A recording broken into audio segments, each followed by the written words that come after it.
Olá, aqui é o professor Ney e hoje eu vou falar sobre sistemas de acumulação de custos e métodos de custeio.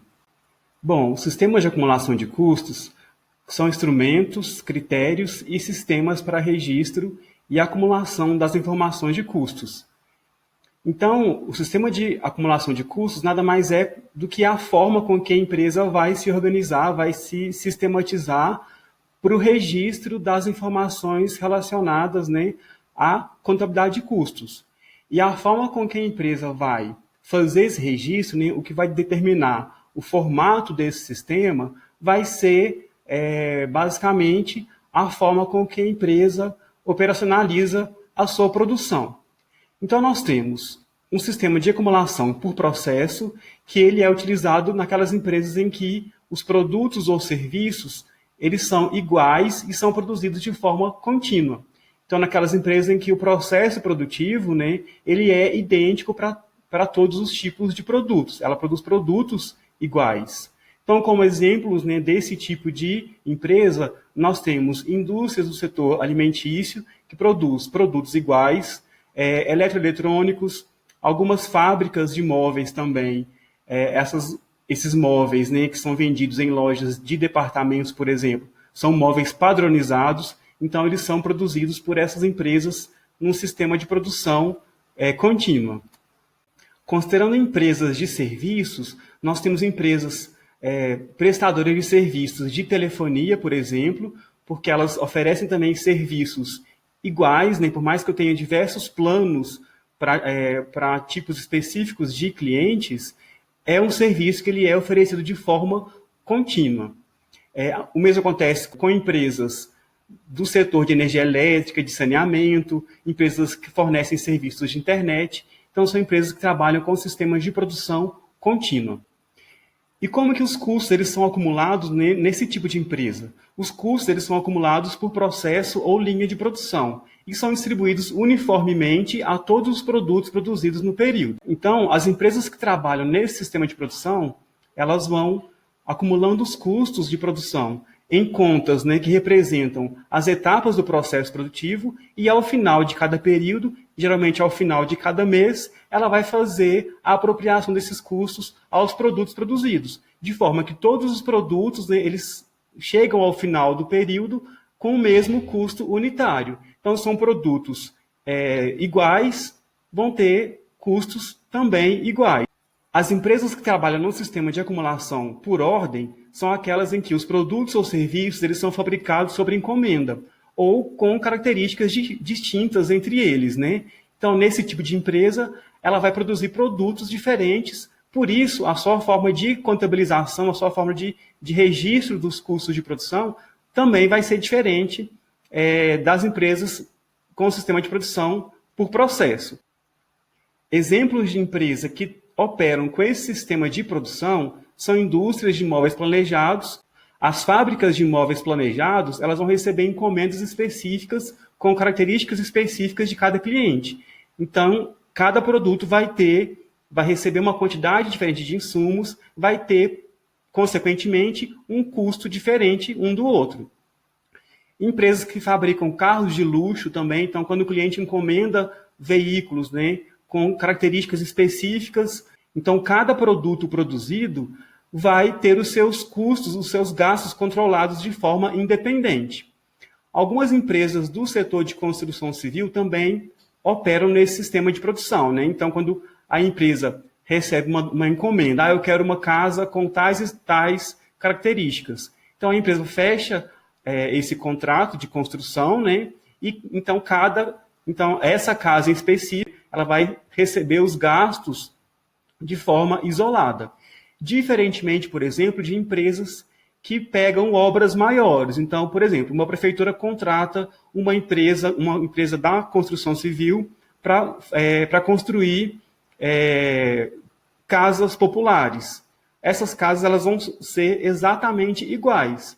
Então, nesse caso, não haveria necessidade de manter um sistema de controle específico para a construção de cada casa. Como elas são casas idênticas, né, é muito mais prático para a empresa fazer esse registro do total que ela gastou para a construção daquelas 100 unidades, por exemplo, e ao final dividir esse custo total por 100 para identificar o custo unitário de cada casa que foi construída.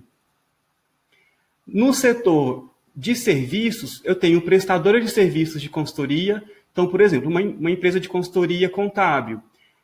Cada demanda diferente de cliente, a empresa ela vai ter que fazer um controle específico dos gastos para atender aquela demanda específica. O mesmo acontece com manutenção de veículos. Então, uma oficina que faz manutenção em veículos.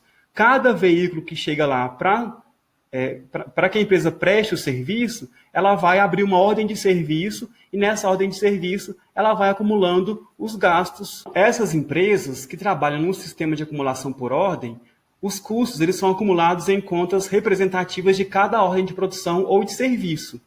Então, para cada ordem de produção ou de serviço que for aberta na empresa, ela vai registrando ali todos os gastos que foram necessários para a conclusão daquela ordem de produção ou da ordem de serviço. Ao final da produção, geralmente esses produtos, eles não vão para os estoques, porque eles já vão ser diretamente entregues para o cliente. Existe ainda um sistema de acumulação que alguns autores denominam como acumulação híbrida, que nada mais é do que um misto do sistema de acumulação por processo e do sistema de acumulação por ordem. Então, parte da produção ela acontece de forma contínua e parte da produção atendendo a características específicas de cada produto ou serviço. Em indústrias de automóveis, até certa etapa do processo produtivo, todos os veículos daquele modelo recebem custos iguais. A partir de um certo ponto do processo produtivo, cada veículo receberá custos específicos para a sua conclusão. Então, até uma certa etapa, os custos eles são idênticos para todos os veículos. De um ponto da linha de produção para frente, cada produto vai receber ali diferentes acabamentos, o que vai fazer com que o custo final de cada um desses produtos seja também diferente. Com relação aos métodos de custeio, existem diferentes formas de se calcular o custo dos produtos ou serviço. Então, os métodos de custeio são essas diferentes maneiras de se calcular o custo final do produto. E a principal diferença entre os métodos de custeio está na composição dos gastos que vão fazer parte do custo final do produto. Então, quais são os gastos que devem fazer parte da apuração do custo unitário dos produtos ou dos serviços? Alguns exemplos de métodos de custeio são o custeio por absorção, que basicamente ele parte do pressuposto que todos aqueles gastos da empresa que fazem parte do processo de produção, eles devem ser incorporados ao custo do produto final. O custeio baseado em atividades e o custeio integral, eles seguem a mesma linha do custeio por absorção, só que, além dos gastos que estão relacionados ao processo de produção, eles ainda admitem que algumas despesas, ou seja, alguns gastos que não têm a ver de fato com o processo de produção, também possam fazer parte do custo do produto final, que é o caso das despesas administrativas e comerciais. O custeio RKW também segue nessa mesma linha, só que além de permitir que as despesas administrativas e de vendas sejam incorporadas ao valor do custo final, o custeio RKW ainda permite que as despesas financeiras sejam apropriadas aos produtos. O custeio direto, por sua vez, ele admite que apenas os custos diretos devam ser apropriados aos produtos. E o custeio variável permite que apenas os custos e despesas variáveis sejam apropriadas ao valor do produto final. Na prática, como que a empresa vai definir qual o método de custeio que ela vai utilizar? O método de custeio por absorção é o método mais amplamente utilizado porque esse método ele é orientado pelas normas de contabilidade. A rigor, para fins fiscais e societários, as empresas elas devem utilizar o custeio por absorção. Para fins gerenciais, as empresas elas podem utilizar qualquer um dos outros métodos de custeio. Não é raro identificar, por exemplo, empresas que utilizam para fins fiscais o custeio por absorção e para fins gerenciais ela vai adotar algum outro método de custeio, aquele método de custeio que melhor atenda às suas necessidades de informação. O custeio por absorção ele é orientado pelas normas contábeis, né? No caso aqui do Brasil, nós temos o Comitê de Pronunciamentos Contábeis, especificamente o CPC 16, que trata da avaliação de estoques, ele traz algumas determinações que vão orientar esse processo de apuração de custo da produção. Então, o item 10 do CPC 16 traz o seguinte: o valor de custo do estoque deve incluir todos os custos de aquisição e de transformação. Então, notem que, além do custo de aquisição, os custos de transformação também devem fazer parte do valor dos estoques das empresas. O item 12 explica o que vem a ser esse custo de transformação.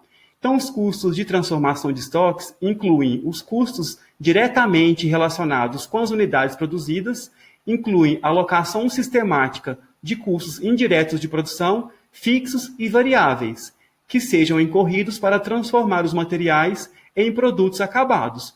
Notem que, de acordo com o CPC 16, devem ser incluídos os custos diretos e indiretos, fixos e variáveis, mas apenas os custos de produção.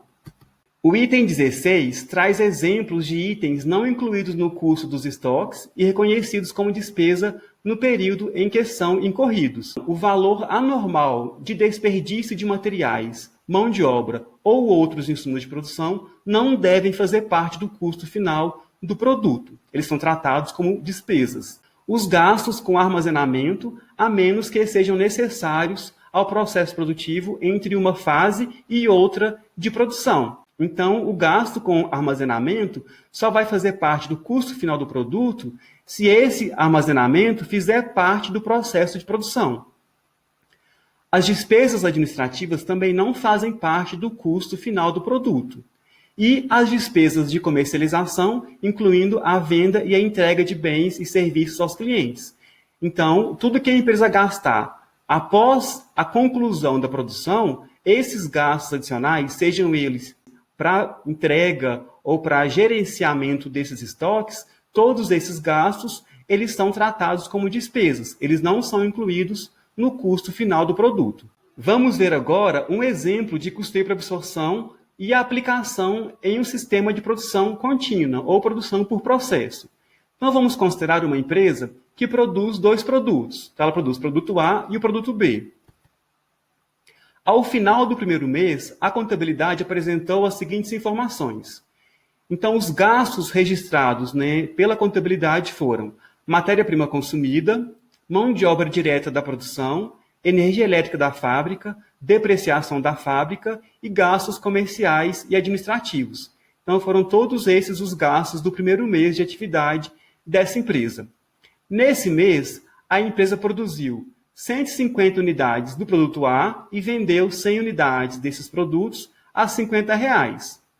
Ela produziu 200 unidades do produto B, vendeu 120 unidades dessas 200 que foram produzidas a um preço de venda de R$ 40 a unidade. Bom, qual que é o custo unitário dos produtos A e B? Considerando esse custo unitário de A e de B, qual que foi o lucro apurado pela empresa nesse mês? Inicialmente, para apurar o custo unitário dos produtos, de acordo com o custeio por absorção, nós temos que identificar, do total dos gastos da empresa, quais são aqueles gastos que representam custo de produção e quais que representam despesa, ou seja, quais os gastos que têm a ver com o processo de produção, portanto, esses gastos serão tratados como um custo, e os demais gastos que não têm a ver com o processo de produção, eles são tratados como despesas. Então, o primeiro item, matéria-prima consumida. Então, aqui eu tenho a matéria-prima que foi utilizada na produção de A e de B. Portanto, esse gasto vai representar um custo de produção, porque está relacionado com o processo produtivo.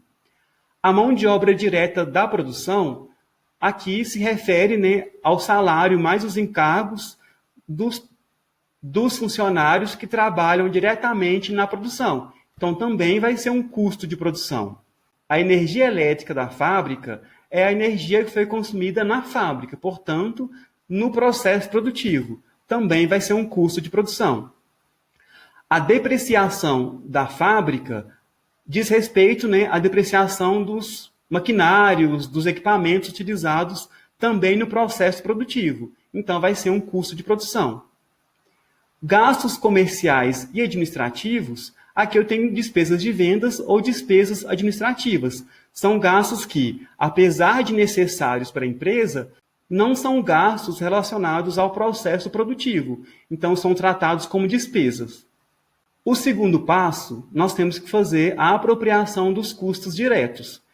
Então, nesse caso aqui, a matéria-prima e a mão de obra direta são os custos diretos, porque eu consigo identificar, por meio de medidas objetivas, qual que é o consumo exato desses insumos para a produção de cada produto. Então, por exemplo, a matéria-prima, eu consigo identificar de forma clara, de forma objetiva, quantos quilos ou quantos litros de matéria-prima que eu gasto para fazer uma unidade de A ou uma unidade de B. O mesmo acontece com a mão de obra direta. Eu consigo identificar quanto tempo de mão de obra que eu gasto para a produção de uma unidade de A ou de uma unidade de B.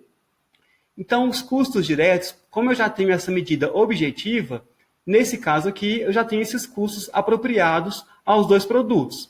Então, a empresa consumiu R$ 1.530 de matéria-prima para a produção de A e R$ 2.400 de mão de obra direta para a produção de A.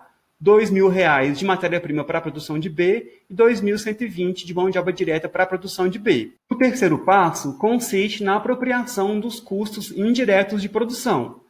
Então, os custos indiretos são aqueles custos que eu não tenho essa medida objetiva para fazer apropriação aos produtos.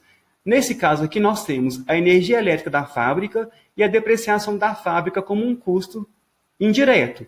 Para a apropriação desses custos indiretos, eu tenho que utilizar alguma estimativa, algum critério de rateio que indique qual que é a relação de consumo dos produtos em relação a esses gastos. Nesse caso aqui, o gestor de custos, ele nos informa que o produto A ele consome 60% do total dos custos indiretos, pois o seu processo produtivo é mais complexo. Provavelmente, pela complexidade do processo produtivo desse produto A, ele vai consumir mais tempo de horas-máquina, ou ele vai ocupar um espaço maior na área produtiva da empresa, por isso ele vai receber uma parcela maior dos custos indiretos. Somando, então, R$ 1.300 dos custos com energia elétrica e R$ 900 dos custos com depreciação, nós temos um total de R$ 2.200 de custos indiretos. Então, 60% desse valor vai dar R$ 1.320, que vão ser apropriados como um custo da produção de A. O restante, os 40%, então, que deu um total de R$ 880, vão ser apropriados à produção de B. Então, pelo sistema de produção contínua ou por processo, o custo unitário ele vai ser determinado pela soma dos custos totais de produção. Então, nós vamos somar os custos diretos mais os custos indiretos e vamos dividir esse total pela quantidade produzida. O produto A ele consumiu 1.530 de matéria-prima, 2.400 de mão de obra direta, mais 1.320 de custos indiretos, que deu um total de 5.250 dividido por 150 unidades. Cada unidade sai um custo de R$ 35. O produto B, ele consumiu um total de R$ 5.000 de custos de produção, que divididos entre as 200 unidades produzidas, cada produto saiu para a empresa a um custo de R$ 25. Então, apuramos o custo unitário do produto A e do produto B. Após apurar o custo unitário de produção, qual que é o lucro da empresa? Então, lembrando que essa empresa ela produziu 150 unidades de A, vendeu 100, produziu 200 unidades de B, vendeu 120. Para apurar o lucro da empresa, nós vamos utilizar a estrutura da DRE.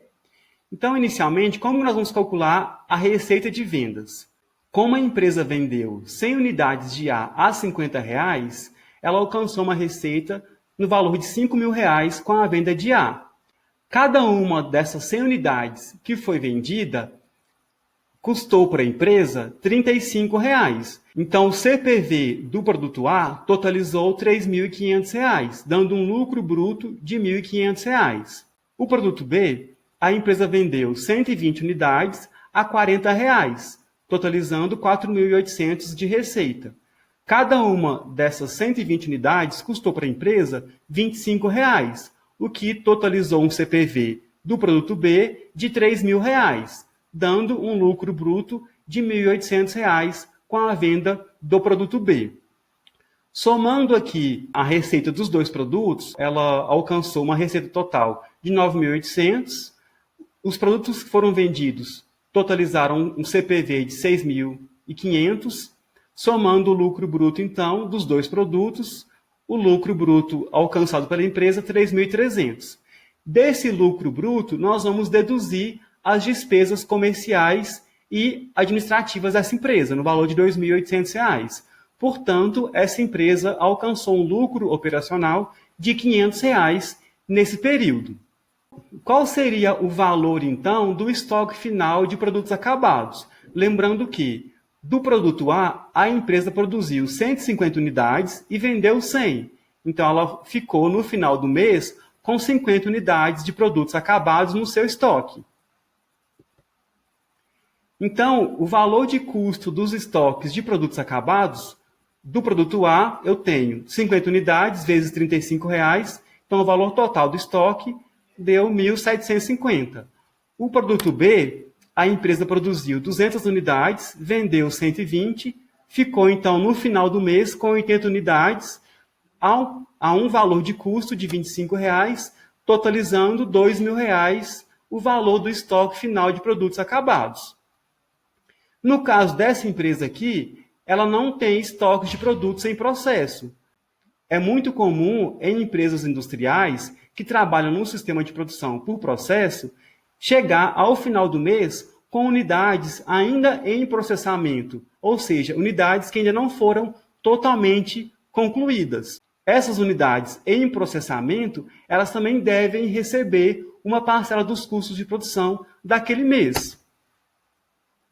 No caso, então, da empresa que tem produtos em processo ao final do mês, qual que seria o valor do estoque final de produtos em processo? Então, eu vou deixar essa pergunta no ar para que nós possamos abordar esse conteúdo numa próxima aula. Por fim, o assunto a ser tratado de hoje se encerra por aqui e até a próxima.